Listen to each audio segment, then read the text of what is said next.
તાર લઈ લે હે પણ માં બહુ હેરાન કરતી હતી હવે આ મા બાપ વગરની છોકરી છે કાકા તઈ રહી છે કાકા એક બીજા મહેમાવાનું ચાલે છે આ લોકો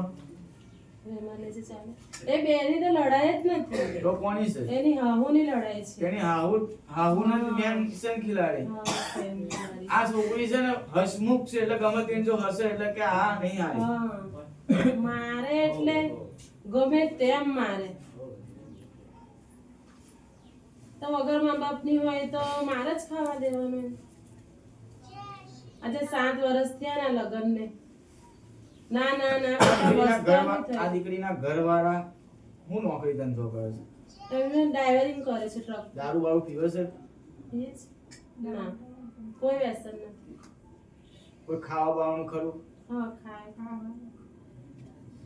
દશામાનું વ્રત કોણ કરે છે તારા ઘેર દશામાના ઉપવાસ કે દશામાનું વ્રત ઉપવાસ કરે ઘરમાંથી હાવું બાવું કરે છે કોઈ હાવું ઉપવાસ કરતા ઉતાર પેલા વચ્ચે તો વાત તો એક જ આવી ને ભાઈ કોમ કોમ પકડો કોમ પકડો હે કશો વાંધો નહીં તમે અંતર રખાવ દો કયા કોમથી આવે નવસારી કશો વાંધો નહીં અંતર રખાઈને બે અગરબત્તી ઘરની બહાર ગાવજો તો ઉપવાસ કરશે આ છોકરી હા બસ તો ફાડકાથી લેવાનું કહો છો તેને ઘરવાળો ના પાડે છે કે એનો ઘરવાળો કોઈ જ નથી કેતો બોલાવાનું નથી કેતો કે છૂટું કરવાનું નથી એ હારો જ છે મેન એ જ ખિલાડી હાવું એ હાવું કે એટલે એ છોકરો એને મારે જો જવાનું કે નહીં જવાનું એને નથી જવું તો એ આવા દીકરી તું રોટી થાય તો હું પછી કેવી રીતના કહું તમને ગમી ગોઠ્યું તો તમે ના કર્યું એવું નહીં ના એ છોકરી જ્યારે સમાજવાળાએ કીધું ને તારે મોકલી છે 4 વાર મોકલી એને આજે 7 પણ વર્ષમાં દીકરી 4 એમ કહે છે કે જો એના ઘરવાળો અને એને કશું નહીં હવે તારી દીકરી એમ કહે છે કે માં જવું નહીં તો એનો ફોલ્ટ શું છે જવાનું કઈ નહીં છૂટું કરી દેવાનું બસ એ રસ્તો જ હવે એ રસ્તો જ નહીં કરવાનો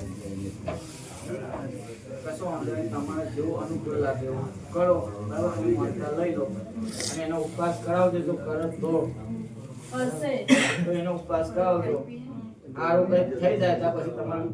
દર્શન કરવા આવવાનું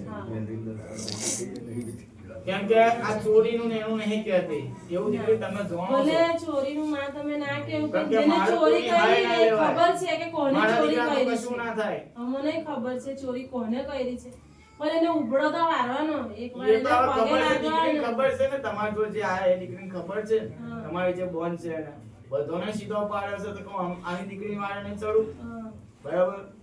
બસ બહુ હેરાન કરે છે કુટુંબ વાળા આજે ભત્રીજો કાકા જેટલો છોકરો મારી ગયો એટલે એટલો ખરાબ મારી ગયો છે એને ઉમડા નહીં મારવાના એ ઉભરો વળી ગયો નાની વારમાં બધું થઈ જશે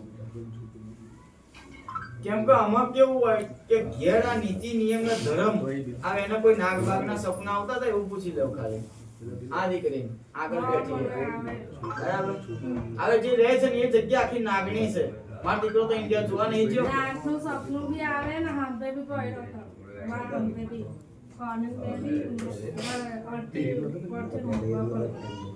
બરાબર એટલે હવે વિચાર લે કે નાગની જગ્યા છે અને આ બધું નાગ કદાચ માર્યો હશે તારી એની પેઢીમાં સપનું બી બહુ આવે. સપનો આવે છે એને અને કશું કઈ કામ કદાચ કોઈ કશું વસ્તુ આમ ભૂચું વાળી હોય તો હાથ છે આમ ભડકીને ના આવે છે તે હાથે જ દાડે મારા હાથે જ. બરાબર એટલે એના ઘેર ભોગા મહારાજનું દુઃખ છે મહાદેવનો લોટો લઈને જતી હતી પેલા પેલા ભગવાનને પાણી ચડાવજે હવે ચાલુ કરવું પડશે એ બધું આમાં દીકરી બહુ કઠણ વસ્તુ છે હું કઈશ ખોટું લાગશે તને નહીં લાગે પણ એને લાગશે પણ આ ભોગા મહારાજનું દુઃખ છે દીકરીઓના મગજનો વળી જાય નીતિ નિયમનો ધર્મ પાળવાનો હોય 5 હાથ ધર્મ પાળવો પડે